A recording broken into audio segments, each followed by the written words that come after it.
is Nathan Hope, and I'm a product manager for integrations at Ardoq. Today I'll be showing you some of the new functionality we're releasing with our brand new Lucidchart integration.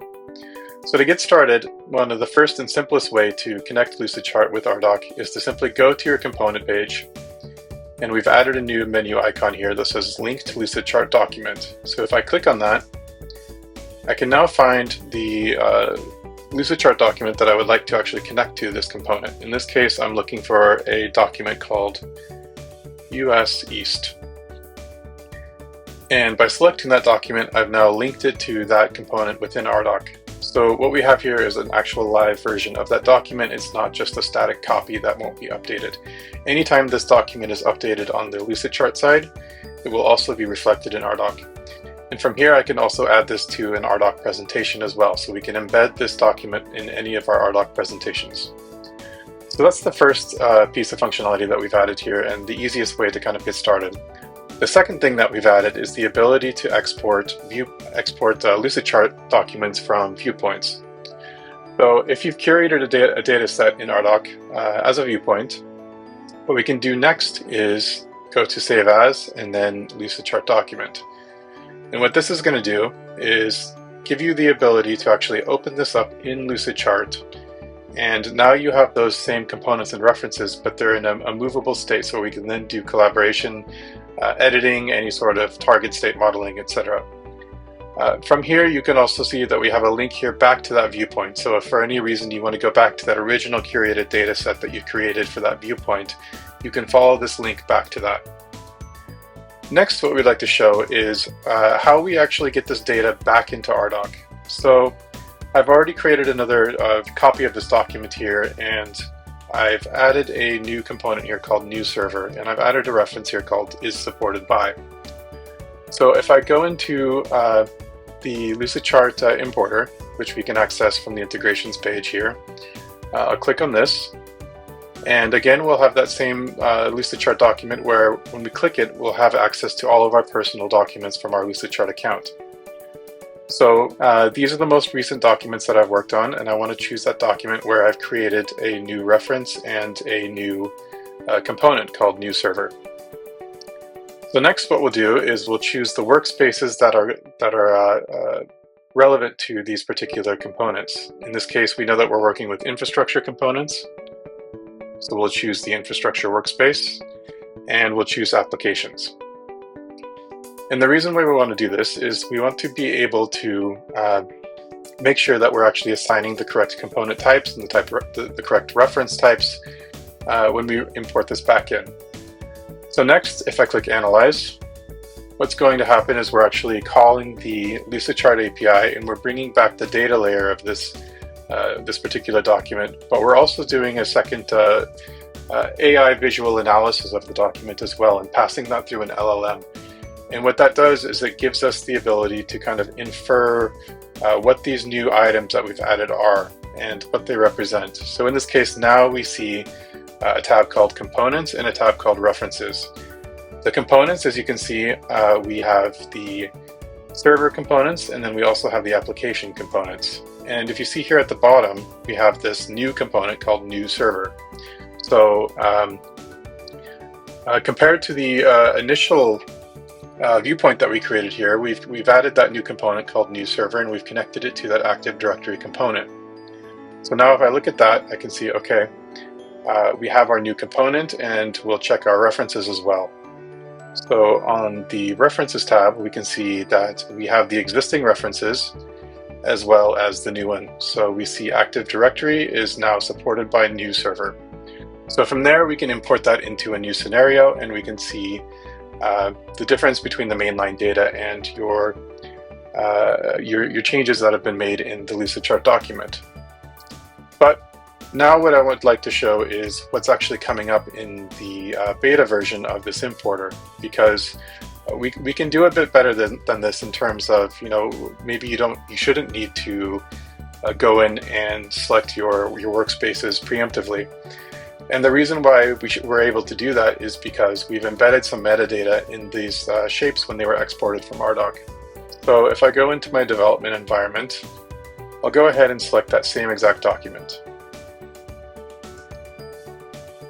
And now what we're going to do is, instead of selecting the workspaces, we're simply just going to analyze it and see what the system can find in terms of being able to reconcile what we already know about versus what's been changed in that document during collaboration. So now we're doing that same analysis from both the API as well as the AI image analysis as well.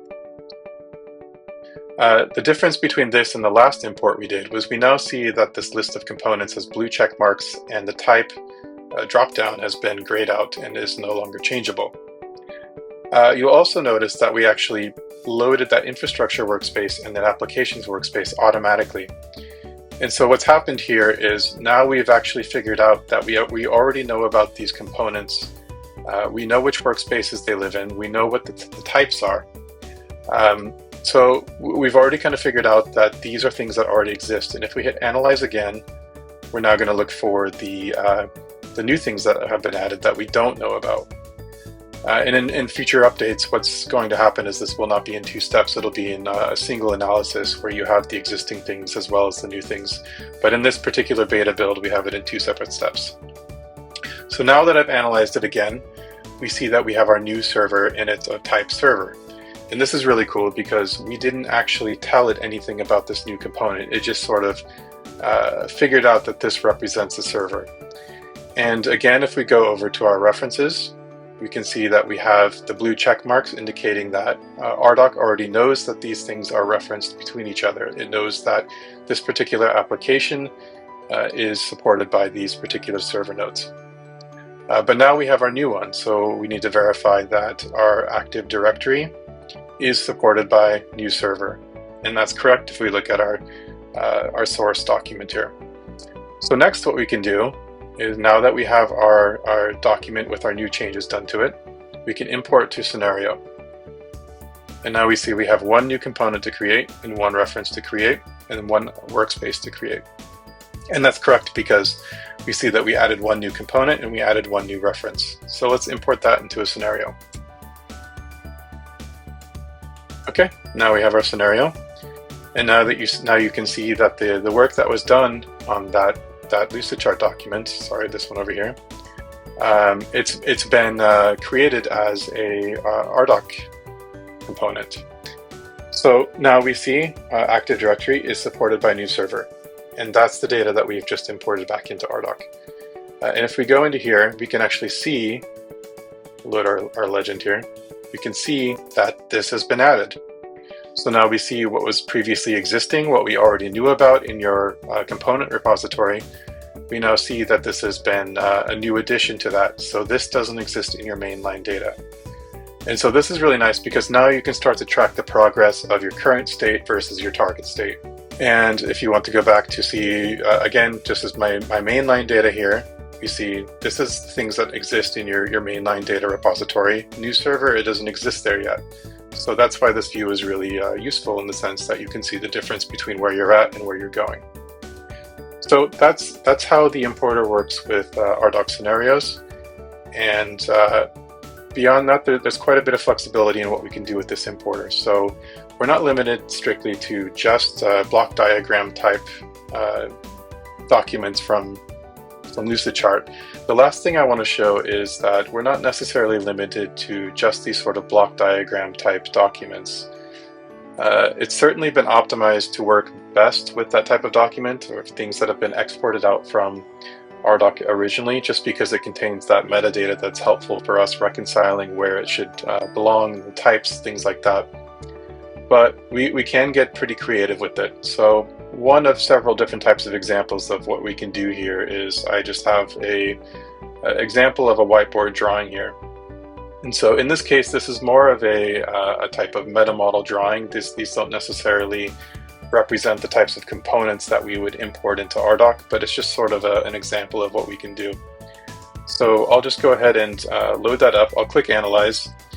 And of course, we're going to get a lot of errors in terms of, we can't figure out which workspaces these belong to, and that's fine. But we can sort of imagine that these are components that do have corresponding workspaces, component types, as well as reference types. As you can see here, now that we've analyzed this, the importer has actually made the assumption that yes, these are component types, which is kind of crazy, but we're not going to actually import this. This is just kind of a demonstration of what the importer can handle. So you can see that these boxes here have actually been imported as components. We have customer segment, we have person, process, etc. So it's actually been able to analyze all of this and put them into a structured data format. So we have all of these boxes loaded in as components. And then if we go and look at our references here, I'll just expand this a bit. You can see that it's actually also picked up not only the reference names, but also reference directions. So customer belongs to customer segment. Let's just expand this. Customer segment consumes product and service. Person owns product, service, etc., etc. So you can do quite a bit with this in terms of different types of visualizations. And one thing that we've added to this is the ability to add custom prompting here as well. So if, for example, you have some type of UML document or something like that, you can start to give it specific instructions of how to actually ingest this and what kind of data the different visualizations represent. And as a tip, if you actually include a legend in these documents, if you show a legend in your document that you're importing and Ardoq likely doesn't have any idea what these things are, adding a legend like this really helps the LLM to be able to kind of add context to these different types of things. So if I wanted to, I could say that in this custom prompt, I could say dialogue controller is a child of dialogue manager. You can kind of set these types of hierarchy through the custom prompting. So there's a lot of different types of visualizations you can do here, and we really encourage you to just kind of experiment a bit and see what kinds of use cases that we can really help out with. So yeah, that's it.